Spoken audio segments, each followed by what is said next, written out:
Hello, everybody. Good afternoon, good morning, good evening, depending on where you're joining us from. Thank you so much for being here today, and welcome to Brown's Online Masters of Public Health program overview at the School of Public Health. So first, we're going to kick off and meet our presenters. So my name is Emily McGurl. I'll be our moderator for this event. I'm our admissions coordinator, and I work really closely with our online Masters of Public Health program, as well as our online Masters in Biostatistics programs at the School of Public Health. So my role, I help students once they're accepted into the program. I can help you with things like extending your enrollment deadlines, helping you decide whether the program's a good fit for you or not, connecting you with various resources. And I've been at Brown for about a year and a half, and my background in undergraduate admissions. So next, I will turn it over to Nithya to introduce herself. Hi, everyone. It's nice to meet you all. I'm the program director for the online MPH program. I'm a dentist by training. I'm specialized in public health dentistry, and I'm also an alum of the Brown University School of Public Health MPH program. So I'm excited to talk to you all about what our program can offer and how you could be a part of it. And I'll pass it over to Kim. Awesome. Thank you. My name's Kim Pulaski. I am the graduate recruitment coordinator for this particular program. So I'm the one who is sort of front lines, happy to answer your questions for you, get you going with the application, answer a lot of your questions about the program or the application process. And I've been in higher ed for about 16 years at this point.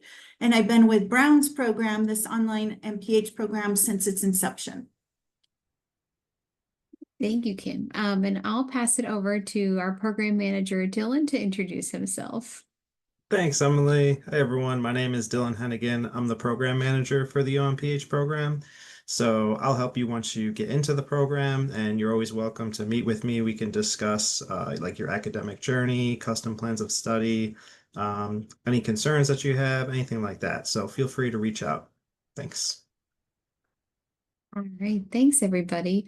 So before we dive into an overview of the School of Public Health, a few housekeeping items. So we are in a webinar format, so you'll be able to chat with us through the Q&A at the bottom or top of your screen, wherever it is on your screen.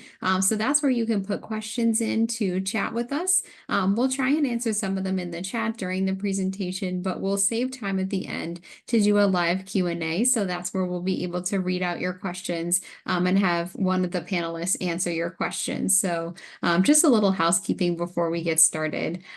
We're also going to be going over the program format a little bit. Dylan will talk a little bit more about the structure of the program, and then Nithya will dive into the program curriculum and talk about the wonderful faculty that we have for the program. And then Kim will go over the application checklist, as well as some of our upcoming important deadlines for both the fall 25 cohort as well as the spring 26 cohort. So that's what we're going to cover in the next about hour that we have together. So right now we're going to dive into the School of Public Health. So this online MPH program is housed under the School of Public Health at Brown University. And the School of Public Health has 4 academic departments and 14 research centers. And the school was ranked in the top 20 according to U.S. News and World Report's 2025 Best Public Schools, Public Health Schools rankings. So that's where the Brown School of Public Health lands in the top 20. The school receives $33 million in annual grant funding in 2025 and 73 NIH awards and counting in 2025. And the School of Public Health maintains a 4-to-1 student to faculty ratio. And then I'll turn it over to Nithya to talk a little bit more about the leaders in our program as well as the faculty.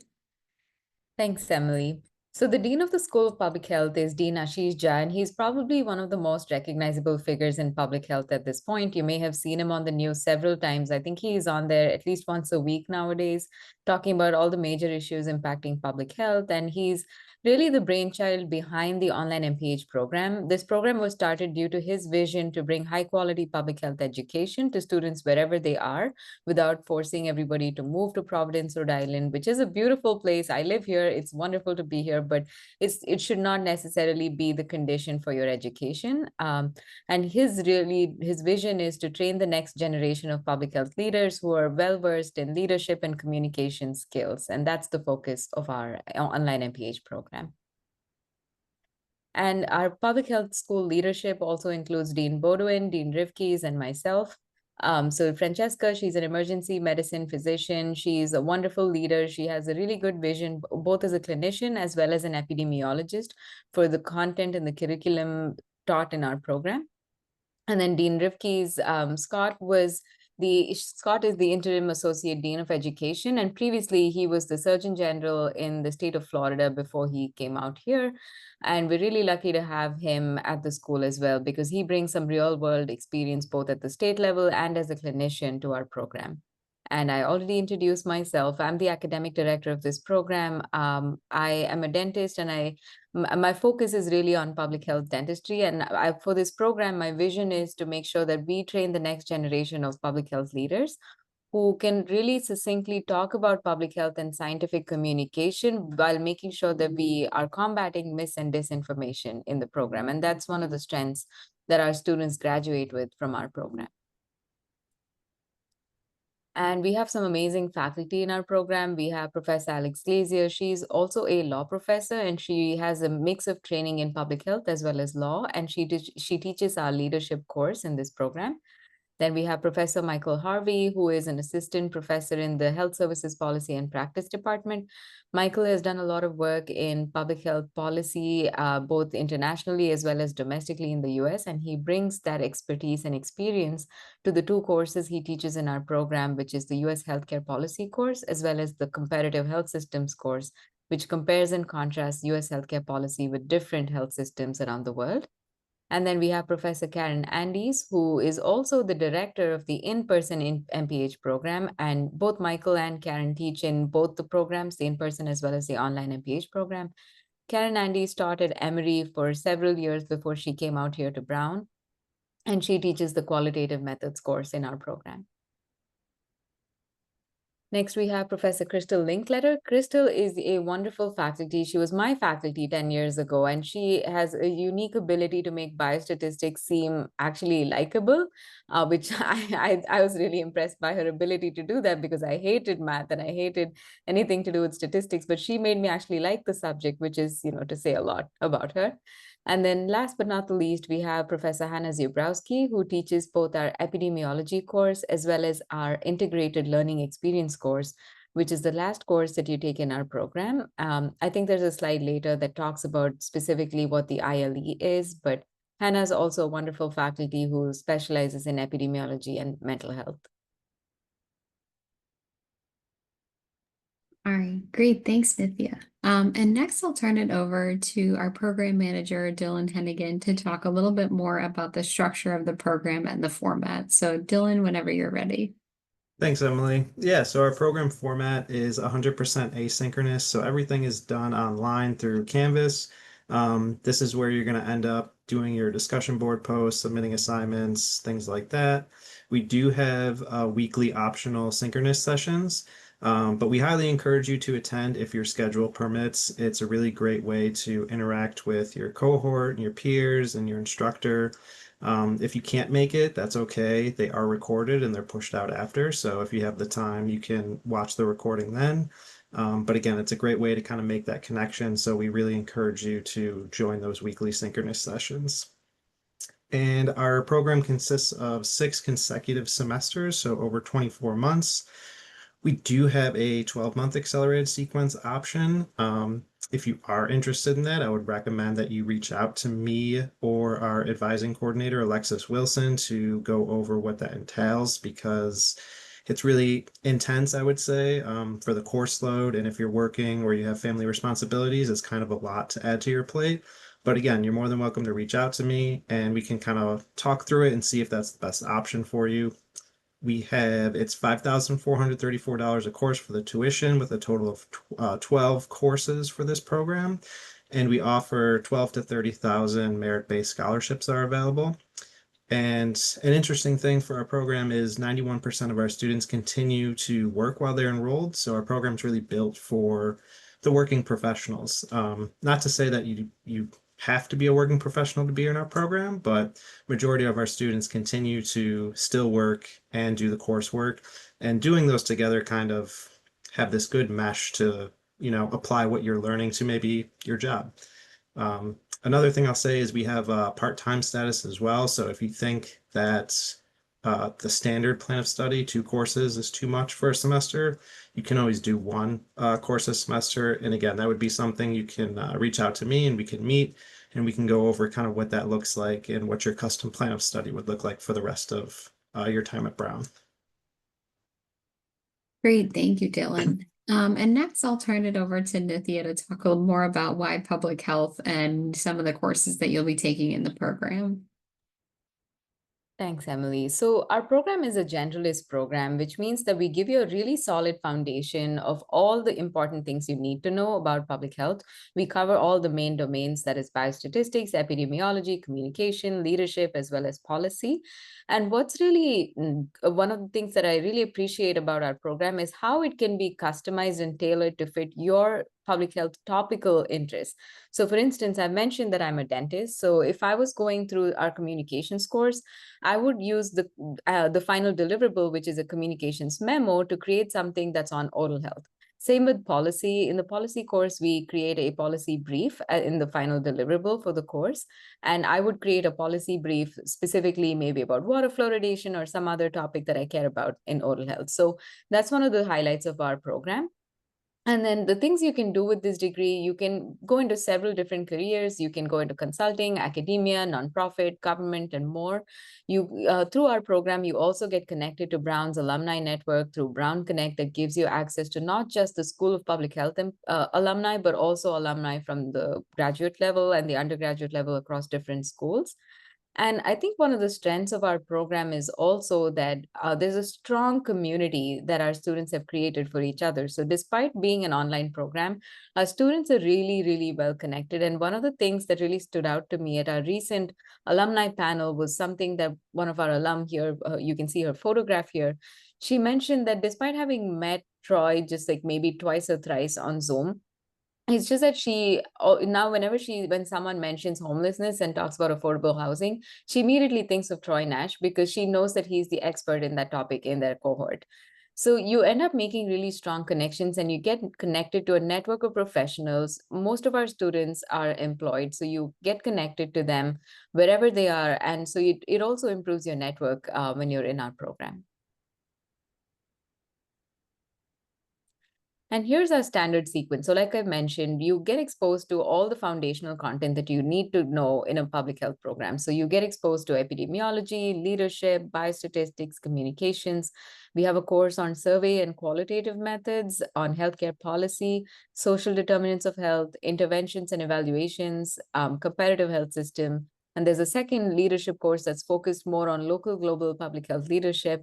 And then finally, you wrap up with the integrative learning experience course. And this course sequence can also be accelerated. So you can finish this program in up to 12 to 16 months in this program. So you can finish the program in like about a year if you really want to try and speed it up. Though I will say there is a caveat that, each course takes about 12 to 15 hours per course per week.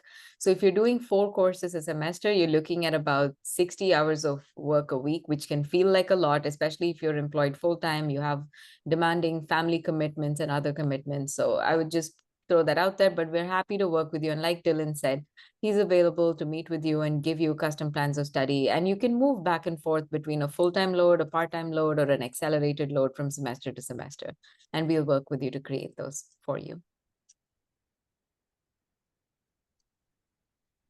And then I mentioned the ILE earlier, which is the last course that you take. But in addition to that, students are also expected to complete a 145-hour internship, which is an applied practice experience opportunity. And this is something that you can do at your current workplace as well. You know, if you want to do it at your own place of work, it just has to be a new project that you do and not something that you've been doing all this time. But it's a great way to show your organization that you're applying the skills that you're investing in for an MPH. It's a great way to show value that you're bringing to your organization by this extra training that you're undergoing. But if you also want to explore a different organization, let's say you've been working in government and you want to try consulting, you can try and find an internship opportunity at a local organization that you can work with just for the purposes of this applied practice experience. You can get a taste for what it's like to work at different organizations. And while we say 145 hours, most of our students have exceeded this and they're like well beyond the 145-hour requirement. And what we expect you to develop here is 2 products that are useful for the organization. So at the end of your internship, they get to keep the products that you develop for them. So this is a really way to bring some value or show your value to a different organization or your own organization. Now, in contrast, the integrated learning experience is a final course, and it's where you develop a 10-page paper. This is in place of a thesis or a capstone project, which you may have heard of in other programs. So students in the ILE, they develop a 10-page paper that addresses a current real-world public health challenge that you are interested in. So like I said, I'm a dentist. I always think about oral health. So if I were taking this course, I would write a 10-page paper on something specific to oral health. But if you're interested in mental health or maternal and child health, you can find a topic that really interests you and write about it. And this could end up being a publishable quality paper that you can then publish as well. So it's something that you will have for yourself that you can show as your body of work. Great, thank you, Nithya. So now I'll turn it over to Kim to talk more about the application checklist. So Kim, what will folks need to apply to the MPH program? Perfect. Great question. Okay. So before I jump into the checklist, I do want to highlight in the brown banner at the bottom that talks about fall's final deadline is this Sunday, June 15th. So you have until 11:59 p.m. Eastern Standard Time to get that application submitted. Okay, that's my plug for that. So as far as prereqs for this program, everybody needs to come in with at least a bachelor's degree and a minimum of 2 years of full-time professional work experience. And this is something that is very important to the committee. So that's something you and I can talk about individually, where you land, what your personal experience has been, and how best to share that. So we'll need an updated resume or CV, whatever format you are comfortable with. We need 3 letters of recommendation, and these can be, ideally, these would be a mix of academic and professional letters. But if you find that it's difficult to get those academic letters of recommendation, maybe it's been a little too long and you don't have any connection left, go with what is most relevant and current for you. Definitely pick people who are going to write wonderful things about how awesome you are. And make sure when you're talking to them. Now, obviously, I've already highlighted the final deadline. So if you're going to still apply for fall, you want to give them a very, very short deadline to get those letters in for you. Personal statement. This is a chance to share with the committee a little bit more about yourself. I mean, that's why it's called a personal statement, is they want to know more about you. They want to know what drives you, what kind of passion you have for public health, what kind of goals do you have, why our program, you know, why Brown, what is it about our program that has led you to apply. Unofficial transcripts. So for our fall application, you can actually apply and be reviewed by committee with unofficial copies of your transcripts. They do need all unofficial copies anywhere that you've studied, not just your degree-bearing schools. When spring application opens up, and I'm probably jumping the gun just a little bit, but we're going to go back to using SOFA's application. And at that point, you will need all official transcripts. So for now, it's unofficial is just fine. If admitted, at that point, you will be asked to submit your official transcripts. There is an application fee of $100. On the final page of the application, you can request an app fee waiver. Again, this is a time crunch, so make sure you do that ASAP as far as fall is concerned. And then for international applicants, there may be a couple extra documents needed. Most assuredly, you're going to need a transcript evaluation if you've studied internationally. And we will accept those transcript evals from WES, W-E-S, that's the most common one, ECE, and Spantran. Those are the three that we'll accept those transcript evals from. And then some people may be asked to also provide an English proficiency exam. And in this case, we will accept the TOEFL and we will accept the IELTS scores. So once you get all that in, submit your application, all documents on file, it's considered complete, and it immediately goes to committee to start that review process. And typically there's about a 4 to 6 week turnaround on decisions. And if I'm not incorrect here, Emily, those decisions typically go out on Fridays, right?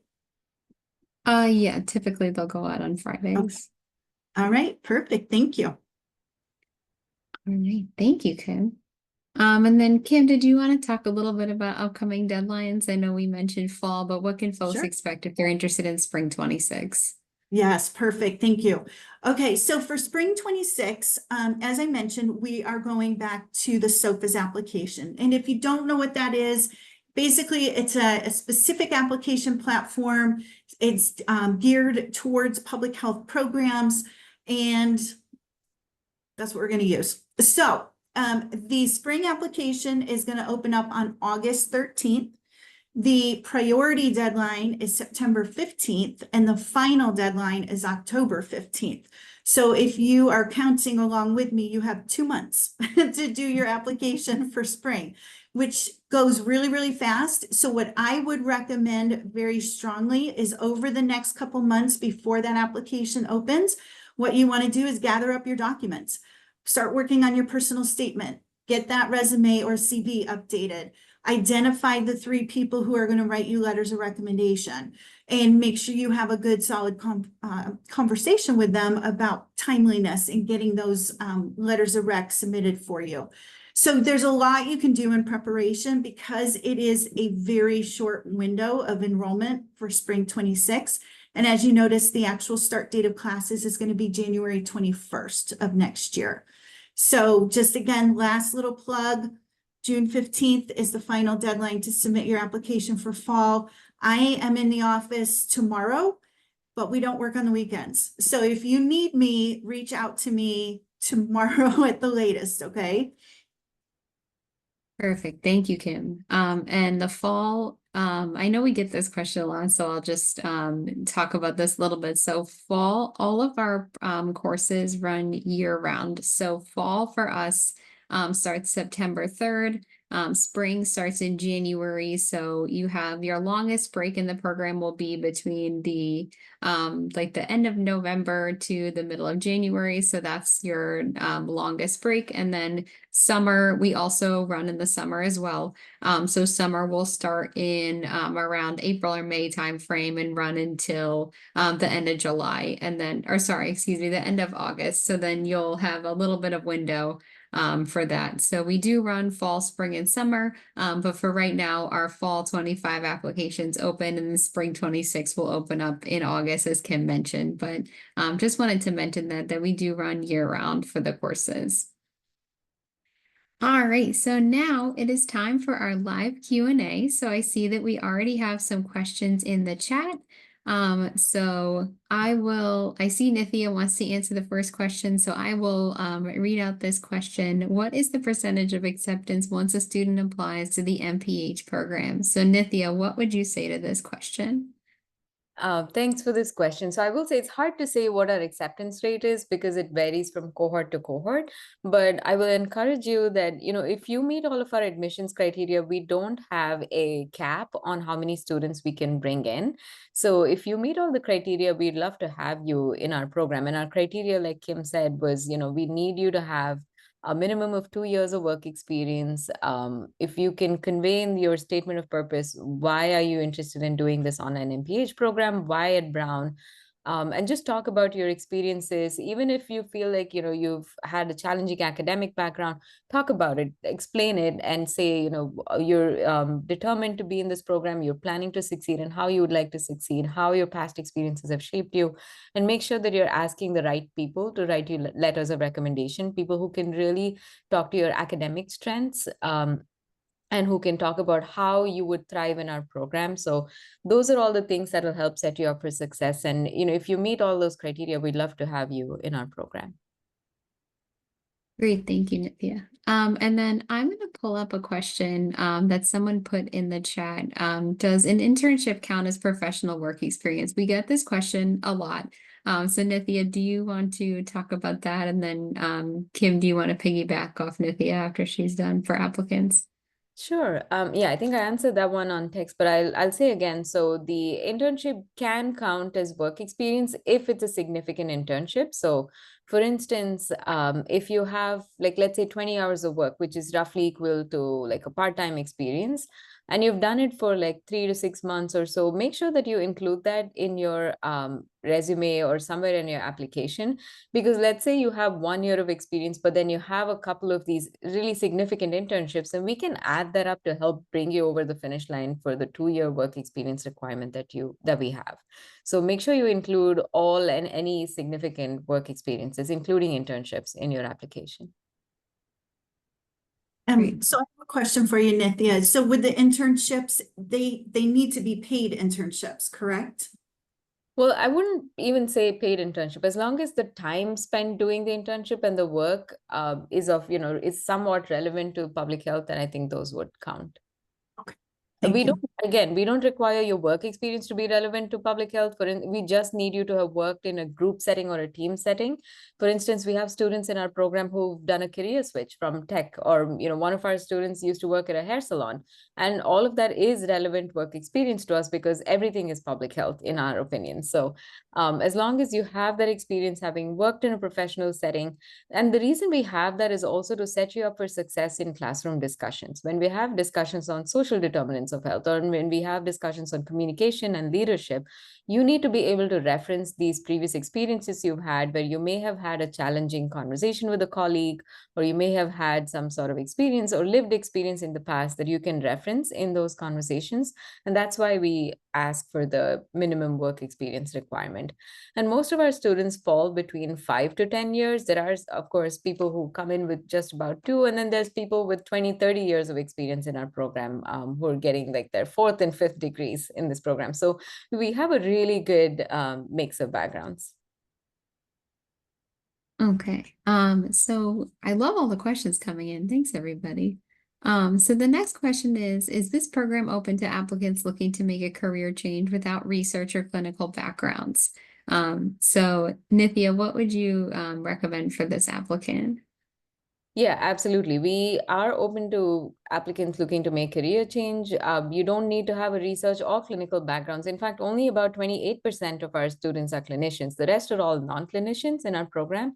And as long as you can make a case for why you want to make this career change and what you're hoping to do with the degree, because what we're looking for in your application is, do you have a good understanding of this master's in public health program and what you are hoping to get out of it? Because while we're also looking at, are you able to academically do the rigorous program, we're also looking to see, are you someone who will stay in the program? Because we want to make sure that we are a good fit for you as well.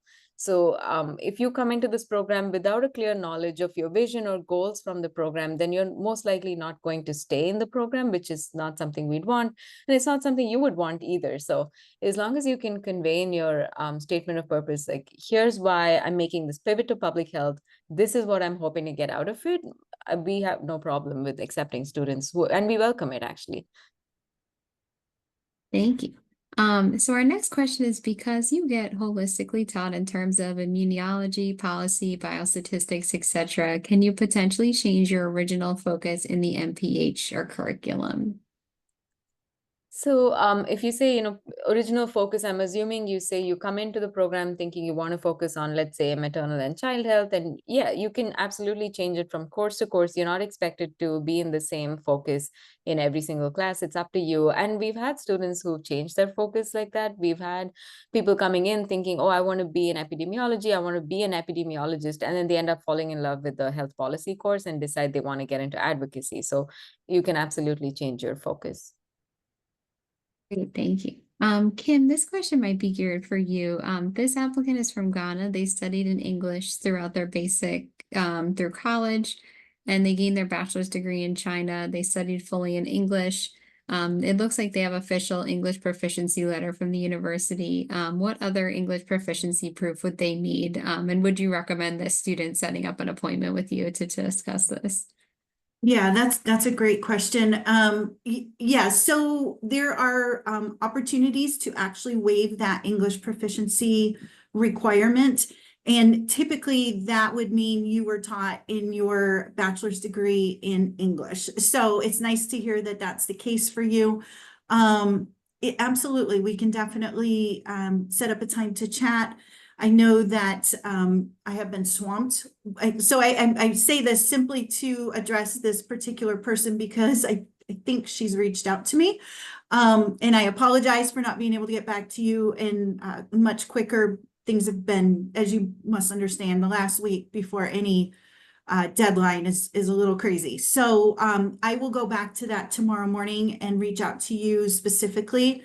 But yes, there's an opportunity to have that requirement waived. Great, thank you. So our next question is, if applying for spring 2026 and submitting official transcripts, would we only need to submit them once upon admission? Dylan, what would you say for this applicant? Yeah, I would say the Spring 26 application is going to go through the Sophis platform, and you would just have to submit your official transcripts through that platform just one time. Perfect, thank you. And then I saw a question in here about the GRE. Yeah, Is the I'd like to GRE answer that yeah. one live Yeah, as go ahead. well. So, I like I wrote in the chat, the GRE is not required for our application, but if you're someone who has not taken math courses in your undergraduate curriculum or any other graduate work, I would say it wouldn't hurt to include GRE scores if you have them. Again, we don't require them. It's just something you would do and you would include as a way to highlight your quantitative abilities.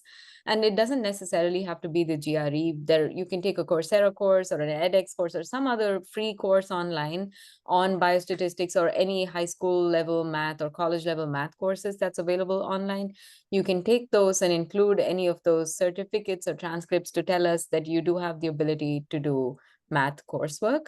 Again, this is not a requirement for everybody. This is only if you personally would like to showcase this quantitative ability, if you feel like you have a weaker background, like if you've not taken any math course, like you're an art history major, you haven't taken any math courses in your college and you want to show that you can do quantitative work, then this could be an option for you.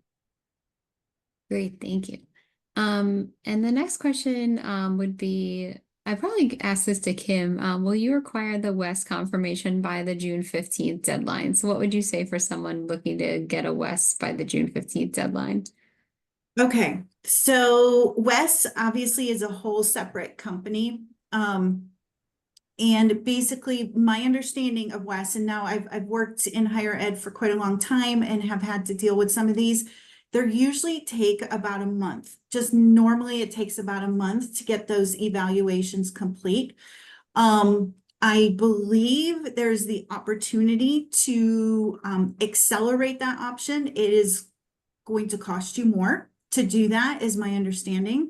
Again, I can't speak for WES. This is just something that I've learned over the years.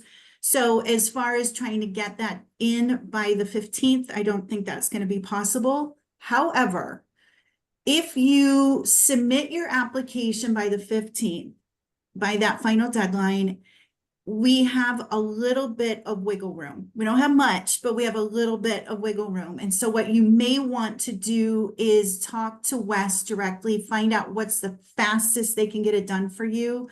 And if it can't be done by that, the wiggle room that committee's given us, which in all honesty, it's going to be the 25th of June. So they've given us 10 days to get all those remaining documents in. But the honest truth is, if you don't have all your documents in, then committee can't review it. So this is obviously a time crunch for you. If you are shooting for fall, work really hard on getting that application, all the other documents submitted. Contact Wes, find out how quickly they can do it. If they can't get it done within that time frame by June 25th, I would say you want to move to spring, would be my very strong suggestion. Great, thank you. And then there's one question.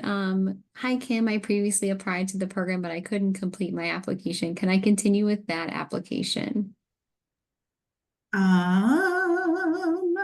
If it was for, if you did it previously, meaning like you started spring 25 or summer 25 applications, unfortunately, you would have to start the new one. But the beauty is with our system, some of those documents will transfer in automatically for you. So transcripts, if you've submitted any transcripts, that should transfer over. Resume as well, and then letters of recommendation, I think, also transfer over. So this could be a very quick process for you, depending on what you accomplished previously. And I'm going to look for your name here so I can reach out to you directly tomorrow. Okay. Great, thank you. And then there's a question about required character or word count for the personal statement. So either Kim, Nithya, Dylan, what would you say for average word count or length of the personal statement? Yeah, I would just say we don't have a specific word count or character count that you have to meet. I would just say make sure that your personal statement answers the questions. You talk about why you want to come to Brown, why you want to get your MPH, what you want to do with it. Really just make sure you answer the question, and it doesn't have to be 8 pages long, but it also shouldn't be 2 sentences. So I hope that helps. Yeah, again, to second what Dylan said, answer why Brown, why online, why now, why public health, make sure you have those buckets answered. If there's any weaknesses in your application, address them somewhere in the application, whether it's an application question or in the essay. If there's any strengths, make sure you call those out in your statement of purpose. The typical essays that we get are between 1 to 2 pages because that's a good length. Make sure that it's not just one paragraph. Use the application as a way to showcase your strengths, because I have seen sometimes people say, please refer to my statement of purpose in the application questions. Now, those questions are really an opportunity for you to highlight your quantitative abilities and your qualitative abilities. So make sure you use those app questions and then use a statement of purpose as an overall general way of advocating for yourself and why this program is the best fit for you. So yeah, I just wanted to highlight that. Great, thank you. And then another one oh, go ahead, Kim. I'm so sorry. For the person who asked, name me specifically, I noticed that you're anonymous in there. If you want to just shoot me you can do it privately, just respond directly to me in the Q&A, and then let me know who you are so that I can reach out to you tomorrow if you want that help. Great, thank you. And then Kim, you're very popular this afternoon. Another one for Kim. Okay. What happens if one of your documents isn't submitted? Can you request to be considered for spring 26? Okay, great question. The answer is yes. Just to make it super streamlined. And now I'll just get a little wordy. So the answer is yes. So if you apply for fall and let's say you get to the 25th, we're still missing that last letter of recommendation. Miss Emily here will actually send you an email asking if you want to be moved over to the spring application, and she would help with that, and we would do some work on the back end for you. and give you a little bit of time to get that remaining document in. So the answer is yes. We want to make this as streamlined and as user-friendly as possible while still meeting all of those requirements that we're expected to meet. I would recommend for folks, if you know that you want to apply specifically for spring 2026, I would recommend waiting until the spring 26 application opens, just so that you have everything in one place. You get everything, you can get your documents better prepared. But if you want to try and apply for fall and one of your letters of recommendation doesn't come in on time, you do have the ability to roll over. But I'd recommend, if you know you want to start in spring 2026, apply for the cohort that you know you want to start in, is my recommendation for folks. Okay, Kim, it looks like perfect. Okay. Yes, one of our questions is, will I have to come in person for any course or for graduation? Nithya, do you want to talk about our first cohort that just came for graduation? Yeah, so you're not it's not mandated to come to campus for anything, whether it's orientation, graduation, or anything, but that's not to say that you're not welcome. We would love to have our online students, and in fact, you're the same as any in-person students as well. When you come here, we unfortunately can't mail you your student IDs, but you can come to Providence, pick up your physical ID cards, and then you can use that to swipe into any of the student spaces, libraries, or any other campus spots that you'd like to visit. You can attend any lectures, seminars, webinars, all of it that's open to students. You can also come here for in-person orientation, though I'm not sure how relevant a lot of the content will be, but there is an OMPH panel at the in-person session if you'd like to come meet your classmates. And of course, graduation. We recently had about 30-something of our graduating students who had come to campus to participate in commencement. Commencement is a huge deal at Brown. There's a lot of pomp and circumstance. It's like a 3-day event, kind of like an Indian wedding, I would say. There's so much pomp and circumstance that goes on in it. And it's been really great seeing our students really meeting each other for the first time, and they feel like they've known each other for a while because they've seen each other week to week, but they wanted to take the opportunity to come meet each other in person at graduation. There's several different events. There's a campus dance. There's a all master student ceremony. There's a School of Public Health ceremony. There's so many events that you probably end up picking some of them to go to and not being able to participate in all of them. But it's a great time to be on campus. The campus really comes alive during that time and you get to meet everyone. So if you're able to, I would highly recommend coming to commencement, but it's not mandatory and your diplomas are mailed out to you. So you don't have to come if you're not able to. Great, thank you. And also for the orientation, I know Nithya mentioned coming for the SPH in-person orientation. We will have a virtual orientation for folks, usually the Friday before the start of the semester, and you'll get access to resources like the library, the writing center will be there. So you'll have access to all of these various resources. Despite being an online student, they do have online virtual office hours as well. So just another thing to mention for orientation. Yes, scholarships. I'm surprised no one asked about scholarships yet. What percentage of the cohort would qualify for a scholarship? So Nithya, do you want to talk a little bit more about the merit-based scholarships? Sure. And actually, right now, we're giving scholarships to 100% of the accepted students. So if you're accepted, you're getting a scholarship from our program because we recognize that this is a really challenging time to be studying public health, and we want to support you when you're on this journey.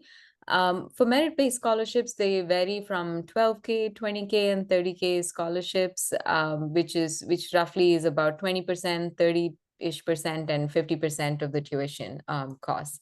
So those really depend on how many years of work experience you have, your specific background, your academic abilities, your, again, all of the same admissions criteria are used to judge whether you would qualify for a merit-based scholarship. But again, like I said, all the students who've been accepted to the program will receive a merit-based scholarship in the upcoming cohort. So please consider using that. Yes, and there's no separate application for merit-based scholarships, so everyone is considered for a merit-based scholarship, and you will find out at the same time as your admissions decision if you're accepted or not, what percentage you'll be eligible for a merit-based scholarship. So great question. Great questions, everybody. This is wonderful. I'm so glad everyone's so engaged. All right. So we will wrap up. If there's any other questions, feel free to put them in while I'm talking about ways to contact us. If you have any questions, you can reach out to us at onlinesph_admissions@brown.edu. That's onlinesph_admissions@brown.edu. And you can make an appointment with your graduate recruitment coordinator, which for this program is Kim. So you've all met Kim today. So Kim will be your designated graduate recruitment coordinator. And if there are no more additional questions, I just wanted to thank you all so much for your participation this afternoon. It's wonderful to see everyone on here learning more about the online MPH program. And thank you to Kim, Dylan, and Nithya on our panel today for answering all of your questions. And I hope to see your application soon for fall or spring 26. Thank you, everybody.